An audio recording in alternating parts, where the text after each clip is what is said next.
has been crossed. Mu mwezi gwa February nga 2025 amyuka Speaker wa Palamenti Thomas Tayebwa yalagira Ssaabawolereza wa gavumenti Kiryowa Kiwanuka ategeeze Palamenti wa gavumenti weetuuse n'etteeka erirungamya enkozesa y'ebintu ebikozesebwa bannansi mu bulamu bwa bulijjo omuli ebyokunywa, ebyokulya, eddagala, emmotoka n'emipiira gyazo, omwenge n'ebirala.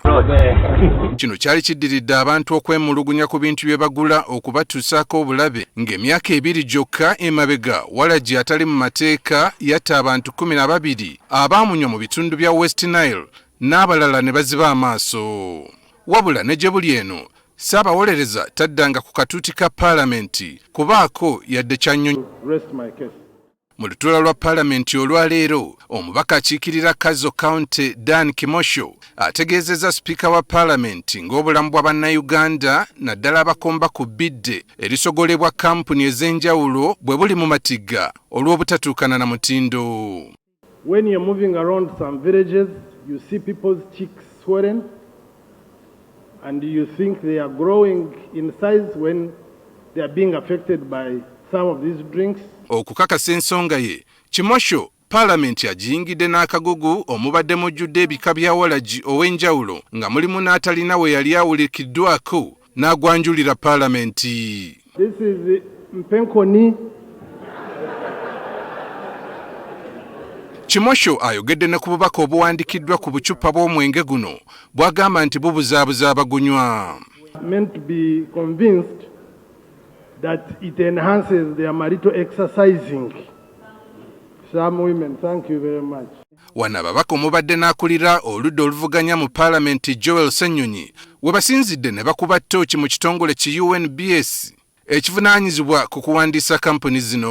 To emphasize the point that sometimes a product can have a UNBS certification which is actually from UNBS. Forget those who forge those certifications, but some could be from UNBS, but then they don't meet the threshold due to the corruption that we discovered in UNBS.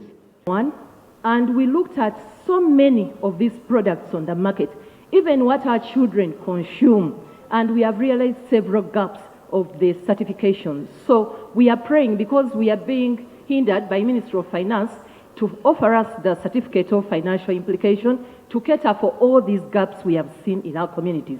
So we are praying that through you, Madam Speaker.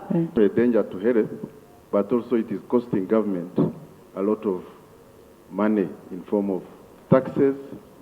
So it is a double jeopardy for government, that you have to treat people who are suffering from the effects of this illicit alcohol, but at the same time you are losing a lot of revenue, and therefore we need to have both the Ministry of, I think should be both the Ministry of Trade as well as health. Kyaddaaki Speaker Anita Mong atadde minisita w'ebyobusuubuzi ku nninga atangaaze ku mpandiisa ya kampuni ezimu.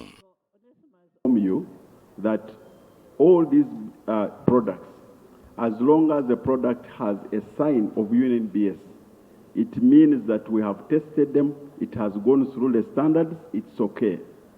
The problem which we are having is people get certification from the UNBS. Then when they reach the factory site, they go and do other things. Example is when something happened in Arua. You remember when 28 people died. If UNBS does that, you've given a very good example of Arua. Then what happened? Because now as UNBS, you're supposed to continue doing surveillance to ensure that there is compliance to what you tested. So there is also a problem with UNBS. Bahati ategeezezza nga bwe bagenda okutwala omwenge guno mu meekalirizo ga gavumenti beetegereza ebirungo ebigulimu. All these samples mentioned here, test them, do a market survey, and ensure that we have a robust reinforcement to get them out of the market. Gavumenti erudde ng'ebanjibwa etteeka erirungamya enkozesa y'ebintu ebyeyambisibwa bannansi mu bulamu bwa bulijjo wabula ne yeefuula kyesirikidde. Government has been invited to look deeply into the issue of consumer protection. In Uganda, we do not have a comprehensive law on consumer protection.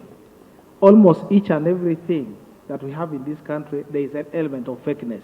Amonga alagidde Ssaabawolereza okunnyonnyola eggwanga we batuuse n'etteeka lino.